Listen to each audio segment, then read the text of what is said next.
নমস্কাৰ। বৰ্তমান বিহুৰ বতৰ। এই বিহুৰ বতৰত আজি মই এটা বিশেষ প্ৰসংগৰ বিষয়ে একেবাৰে থুলমূলকৈ আলোচনা কৰিম।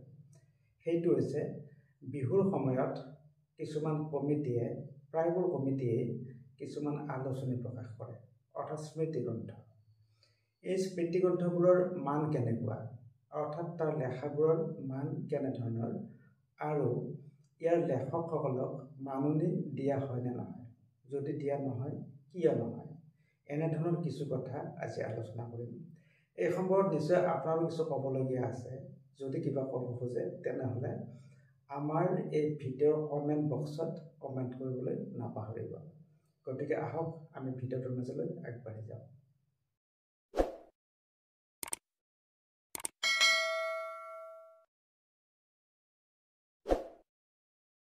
মই আজি যিখিনি কথা ক'ম এইখিনি কথা মোৰ নিজৰ অভিজ্ঞতাৰ ফালৰ পৰা ক'ম।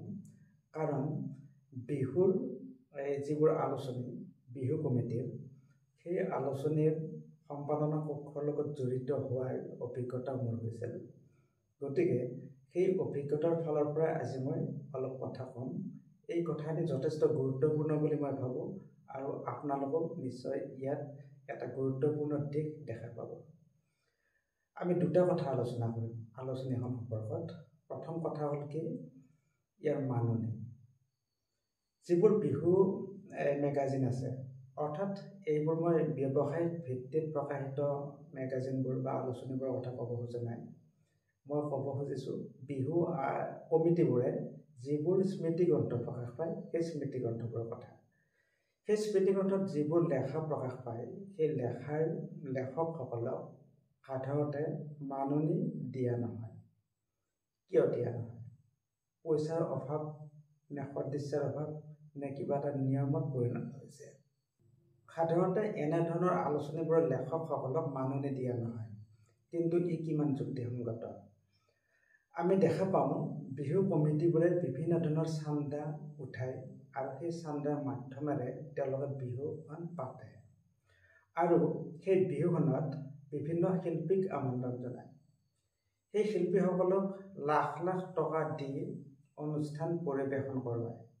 কিন্তু এখন মেগাজিনত যিবোৰ লেখা প্ৰকাশ পায় সেই লেখকসকলক 100 টকা এটা দিবলৈ টান পায়। আচলতে এয়া যুক্তিসংগত কেতিয়াও নহয়। মই ভাবোঁ অন্ততঃ লেখকসকলক কিবা এটা যদি মাননি দিয়ে তেতিয়াহ'লে তেওঁ লিখাৰ কাৰণে উৎসাহ পায়। কোনো লেখকেই লিখি চলি যাম বুলি নাভাবে, মাননিক তেওঁলোকে আশা নকৰে।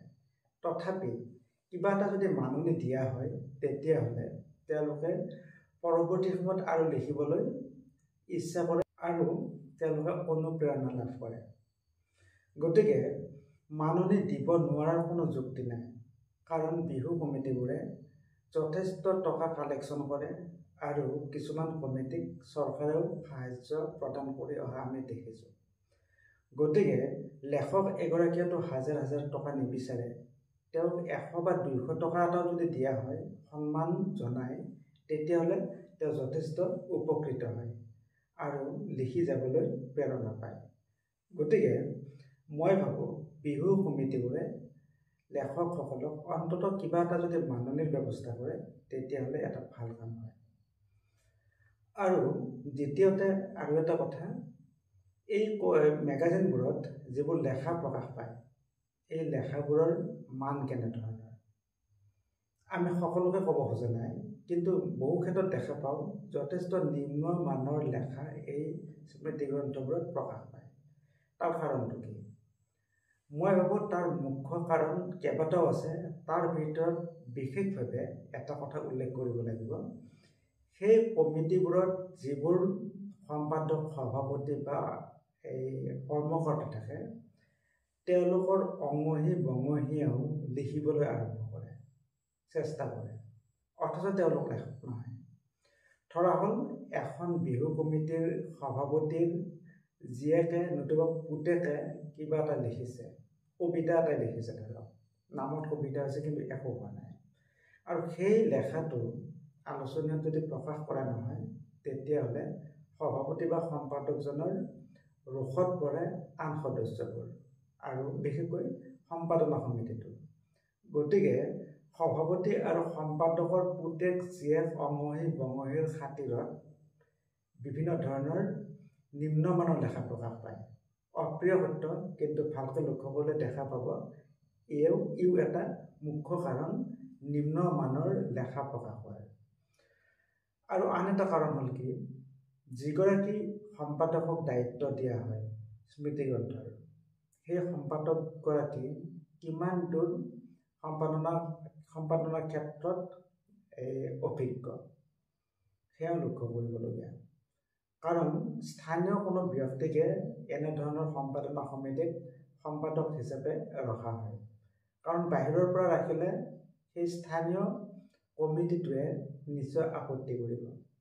সেইকাৰণে কিবা এটা লিখিবলৈ যদি কোনোবাই আৰম্ভ কৰিছে বা কিবা এটা চেষ্টা কৰিছে, তেওঁৰ গুণগত মান যিমানে নহওক তেওঁকে সম্পাদক হিচাপে বিবেচিত কৰে, যাৰ ফলত তেওঁৰ নিৰ্বাচনৰ ক্ষেত্ৰত যথেষ্ট অসুবিধাৰ সৃষ্টি হয় আৰু কিছুমান অপৰিপক্ক লেখা তেওঁ বাছনি কৰিবলৈ বাধ্য হয়।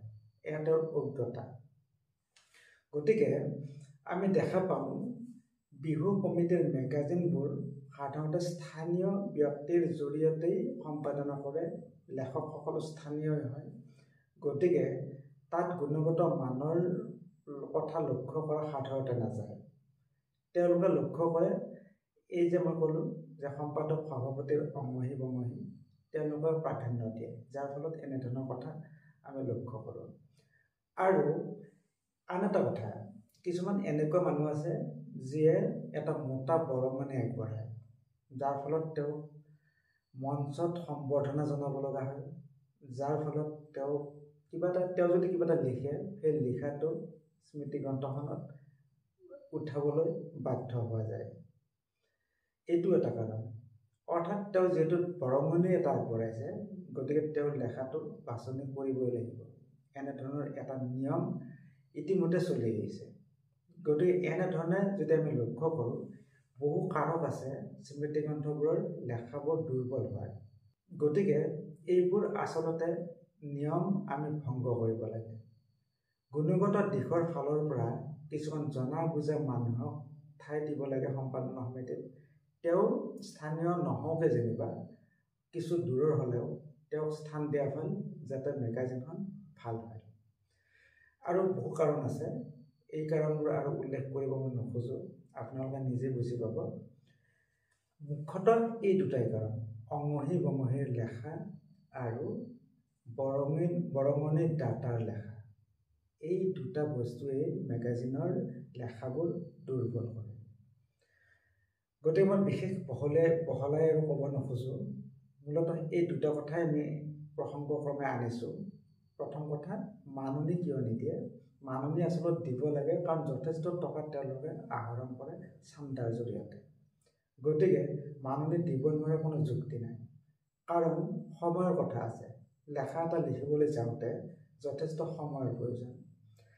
গতিকে এই সময়ৰ প্ৰতি লক্ষ্য ৰাখি লেখকগৰাকীক সন্মান জনাই অলপ মাননি আগবঢ়োৱাটো কমিটিবোৰৰ উদ্দেশ্য হোৱা উচিত। আৰু লেখাসমূহ বাছনি কৰাৰ ক্ষেত্ৰত এটা গুৰুত্বপূৰ্ণ ভূমিকা যাতে লয় অভিজ্ঞ ব্যক্তিৰ জৰিয়তে।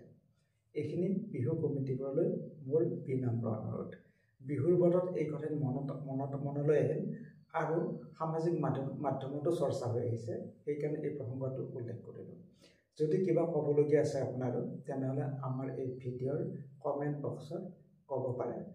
আৰু যদি আমাৰ এই কথাখিনি আপুনি মানি লয় বা আমাৰ লগত একমত, তেনেহ'লে আমাৰ এই ভিডিঅ'টোত এটা লাইক কৰিব আৰু এটা কমেণ্ট কৰিব। আজিলৈ ইমানটা সামৰিছোঁ। ধন্যবাদ। শুভৰাত্ৰি।